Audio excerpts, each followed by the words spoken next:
Hello, and welcome to Live Parkinsons, Live an Exceptional Life. I'm your host, Chris Kustanbauter, and I've been living an exceptional life with Parkinson's for the past 13 years. The mission of this podcast is to help as many people as possible living with Parkinson's disease live a great quality of life. Today's topic is goal setting, accountability, and overcoming challenges. Are you struggling with a challenge that seems unattainable? No matter what you tried, you haven't had success in achieving your goal, then this podcast is for you. In this podcast episode, I want to share my personal story of a struggle I've lived with my entire life and my plans and goals for 2024 to finally reach my goal and attain a healthier life on a sustained basis. It's not always easy to share personal struggles with others, particularly in a public forum. However, I believe by sharing my story, hopefully I can help others overcome some of the struggles and challenges that they may be facing. In addition, by sharing my story, my goals, and my plans, it'll help hold me accountable in reaching my goal and overcoming this lifelong challenge. So I'm hoping that by sharing my story, people that listen and people that are going to watch are going to hold me accountable and help me achieve and sustain my goal. So hopefully I piqued your interest enough to finding out what my lifelong struggle is. So let's begin. I just turned 60 this past September. And from the time I was about 10 years old, I was always overweight. I struggled with my weight. I was always the one they called the fat kid. So in middle school, I was off, I got teased a lot because I was pudgy, as you will, or overweight. And I often wondered what it would be like to be like some of the other kids where they didn't have to worry about their weight. Why couldn't I lose and maintain a healthy weight like all the other people whether it was in school or into adulthood? So I was one of those people that would focus and lose some weight only to put it back on again. So I would be one of these yo-yo dieters or whatever, roller coaster dieters, because what I would do is I would lose weight, then I would gain weight, and then lose a little bit of weight. But usually when I gained weight, it was always putting more back on than I had lost. So over the years, the weight continually began to keep creeping up and up. But when I was in high school, to help maintain my weight, I often just would skip lunch and hang out with my friends and eat just a small bag of peanuts. And then I would go to high school football practice or the class play or whatever it happened to be after school, and wouldn't typically get home till 6 or 7 o'clock, and then eat dinner and then go to bed. So I was able to maintain my weight through high school fairly well, and I was pretty happy with my weight at that particular time. Then when I went to college, even though I played college football and the summer camps and all the exercises that you do in practicing for football and playing games, burning all those calories, I still had struggles maintaining my weight, especially a consistent weight. Why? Because I love to eat. And the problem was that I would always select foods that were what I would call not the best option. Pizza, subs, snack foods, chips, ice cream, you name it. I liked it, I would eat it. And the problem was I wouldn't eat just till I was comfortable. I would eat till I was full. And so I was taking in more calories probably than I was expending. And so I would struggle to maintain my weight, which of course would be normal. And then I met my wife, Mary, in college. And as typical young adult men are, they want to try to look good and please the opposite sex. So I did a good job of maintaining my weight, focusing on trying to eat better and exercise, continuing to exercise, and was able to do that on a pretty consistent basis through the remainder of my last 2 years in college. In 1986, we got married, and probably 2 to 3 years after we got married, I started to gain some weight. So through my 20s and early to mid 30s, I really started to pack on the pounds.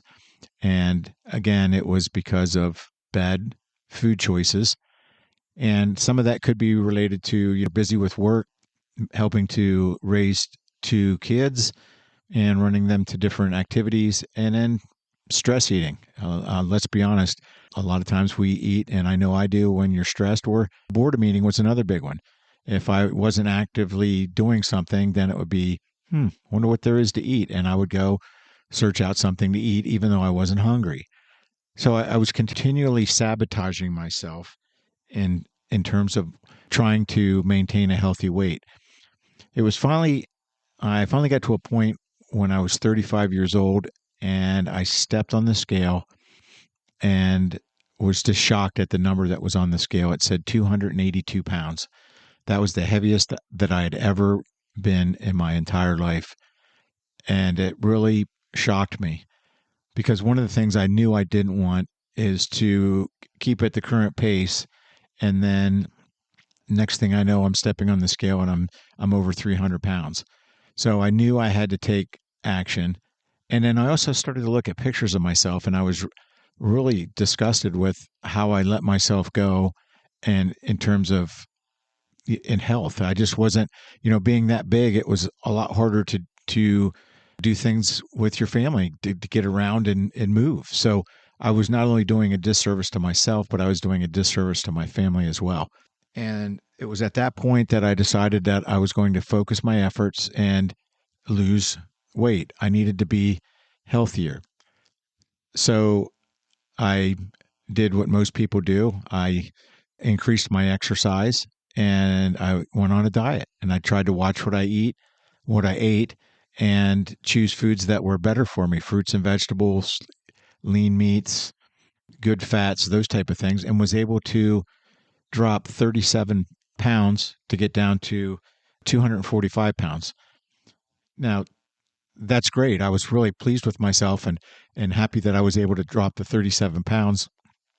But at the same time, 245 pounds on a 6-foot frame is still what they consider in the obese category. So I still needed to try to lose weight. My ideal goal weight is I'm going to try to get to 210 pounds. But in order to do that, I needed to continue to focus. But as was my usual, I maintained 245 pounds for probably about 5 or 6 years. And then COVID hit, and I started to eat again.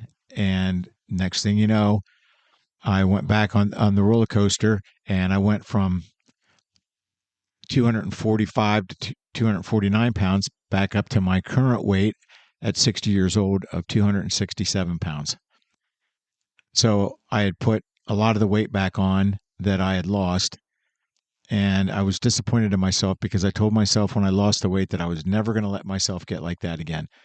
So I had to take a couple steps back and really do some self-examination and try to come up with, why do I continually sabotage myself that when I lose weight, I put it back on? And so I did a lot of research as well as looking internally at myself. Why is it that I had such a struggle with this goal when all the other goals that I usually go after, I'm able to attain, whether it was learning how to play guitar, whether it's fly fishing, whether it's learning how to design and create a website, all those things I set goals, and I was able to achieve those goals and sustain and maintain those goals, but I wasn't able to do that with weight loss. So why was that, and what's holding me back? And so I did a lot of self-reflection, and I think I've had in my mind that because I was always heavy, no matter what I did, I was always going to be heavy. So it didn't really matter that what I ate or how much I exercised, I was just going to be heavy. And then over the last couple of days, I was able to talk to my coach and mentor, Susanna, who I train with. And one of the things we talked about was goal setting for 2024. I'm part of the Momentum Group, which is people with Parkinsons and other neurological disorders that we've actually become quite a family. But it's an exercise group that we work on exercise, balance, strength, but we also work on cognition and other things. But One of the questions she asked us as a group and asked her to respond to, she gave us a list of 7 questions. And one of them was, what was your biggest disappointment this past year? And my biggest disappointment, of course, was that I wasn't able to lose weight, and I'm not happy with myself. Now, my reason for wanting to lose weight isn't to look good and show off, wow, look at, he's got a 6-pack abs or anything like that. I just want to be healthy. I want to be able to be around for my family. I want to be able to participate in activities that I can still actively participate in. So those are my main drivers for losing weight. And so when I wrote the response and what some of my goals were, when I went in for training this past week, she asked me a few questions and asked me why I thought it was that I couldn't lose weight. And when I said, well, I'm not focused on it. I maybe don't have the drive. And she says, no, I don't think that's true. She said, you have the focus and drive to exercise and do all the other things. So what is it about this? What is it about weight loss that's holding you back? And then she asked me, do I do a lot of these other projects like working on my websites or playing guitar or doing a podcast? Do I do all these things to distract myself from not being able to achieve my goal? And I really took a step back and had to think about that. And she was right. I think I was disappointed in myself that I wasn't able to achieve these goals. So therefore, I was just going to focus on other things and not worry about it, because I know the past couple months I'd say, all right, I'm focused. I want to lose weight for this. My son's getting married. I want to lose weight for that. And then I wasn't able to achieve the goal. And I want to lose weight for Thanksgiving, and I wasn't able to achieve the goal. So I think that I became disappointed and disillusioned that I wasn't going to be able to do it. And therefore, I just focused on other things. So I was always going to be going through this constant up and down roller coaster ride of weight loss. So in order to break the barrier and actually see some change and make progress, so that my ultimate goal then is not only to lose weight, but also to sustain and make lifestyle changes. And I've actually sat down and wrote my goals and committed them and made the commitment. I think in order really to achieve my goal, I really needed to have 100% commitment. I had to believe that I could do it. So I visualized myself getting to my ideal weight, sustaining my ideal weight, and knowing that I could do that.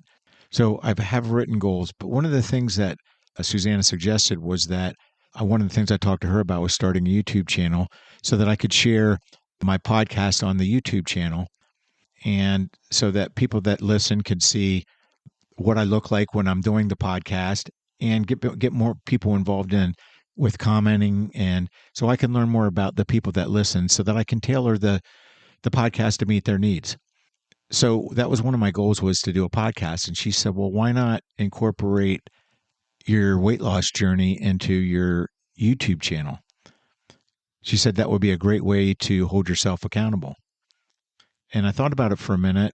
And even though it's a scary thought to film yourself over time, because number one, I typically don't like to get my picture taken, but if I can help myself and I can help others with their, whether it be weight loss journey or help them overcome some other challenge, whether it be a social phobia or anxieties about their Parkinsons or social isolation, to help them get out and do things, then I'm all for it. So I went home last night and I sat down and I really began to think about it. And I thought, she's really onto something, because the YouTube channel is a great way for me to hold myself accountable while documenting my weight loss journey. And at the same time, hopefully being able to show people that have Parkinson's or recently diagnosed with Parkinson's that you can still do the things that you want to do and live a great quality of life. It's just that you have to incorporate some of the strategies. For instance, exercise. Exercise is one of the key drivers. Now, while I've always exercised, I'm a consistent exerciser, but my problem is my eating.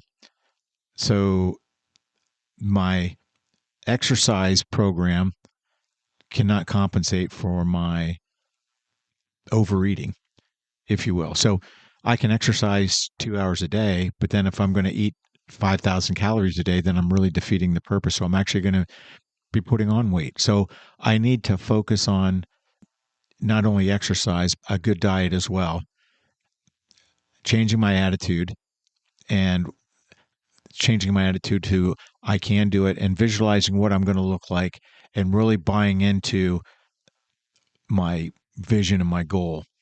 And then finally is holding myself accountable. My friends, I have a couple friends that want to try to lose weight as well. So we're going to hold each other accountable. And I'm going to use this new YouTube channel to hold myself accountable as well. So as we move into 2024, one of the things I wanted to do and share with you is that I want to start a YouTube channel that's focused on maintaining an exceptional life with Parkinson's. So it's going to be called Live Parkinson's, Live an Exceptional Life. But as a subset of that, I'm going to talk about, you're going to be able to see my weight loss journey. So I'm going to have some behind the scenes looks at myself weighing in or my eating habits or going to the gym. I'm going to have other people maybe helping me do some video along the way so that I can post that. And hopefully I can get some positive support from people that view the channel and take some comments too and suggestions to help me improve what I'm working on, because I can always use help from people that have done it. And that's one of the things that I always try to do when I'm learning something new is instead of trying to invent the wheel, I always, who is great at what the thing I'm trying to learn is, so that I can go and study what is it that they do? What have they done? How did they do it? So that I could take and apply a lot of those things that they did and shorten my learning curve so that I can take what all those people did and condense it down and hopefully implement and get to where I want to go faster. Now, I realize that loss is going to be a slow journey, that I'm not going to be able to lose 75 pounds in a month, but I have goals that I'm going to set that I'll share with everyone, and as well as measures, how I'm going to measure my goals, how I'm going to track my goals, and then how I'm going to record my results. And I'm going to share that whole journey on the YouTube channel. And I'm hoping that you as an audience will be able to learn from what I've done, but then also help others by providing comments and suggestions. So a couple areas of research that I'm looking into is, one of the people that I follow is Dr. Jason Fung. He's a nephrologist that specializes in obesity, and he has a book called The Obesity Code. And he goes into all the science behind weight loss and how it's a disease. Obesity is a disease like any other disease, and not just something that people just say, well, you just don't have the willpower. But he talks in there about specific strategies to help people treat the disease of obesity. And so using that as a great resource, looking at some of the different diets that are out there and comparing the Mediterranean diet, paleo diet, the DASH diet. There's a bunch of different diet programs out there, but looking at those as well. And then I'm going to also incorporate consistent exercise program. And I'm going to work with my coach and mentor to help me design a strength program, a cardio program, cardio aerobic program that's going to help me achieve my exercise goals as well. So I'm hoping by combining both the diet and exercise, I'm going to be able to achieve my weight loss goal, and you're going to be able to watch it firsthand. So as I come to a close on this podcast, I want to thank everyone for listening. And I want to thank you for being a part of the Live Parkinson's community. And I would love to hear your success stories. I'm going to take the leap and share my personal journey, and I hope you'll share your success stories with me as well. So I thank you very much for listening, and I hope that you'll watch the new YouTube channel that I launch in January, and I'll tell you more about it on the podcast and where it's available and when it's available. And I'll also include all my podcasts from the Parkinson's Live an Exceptional Life podcast show as well, so that you can listen to those there as well. and find the podcast there. But also, you can kind of put a face with the name. I know that I always tease and say I have a great face for radio. So a lot of times you listen to the radio and you always think, wow, what do those people look like? So this will give you the opportunity to see what I look like and how I interact, how I move around having Parkinson's for this long.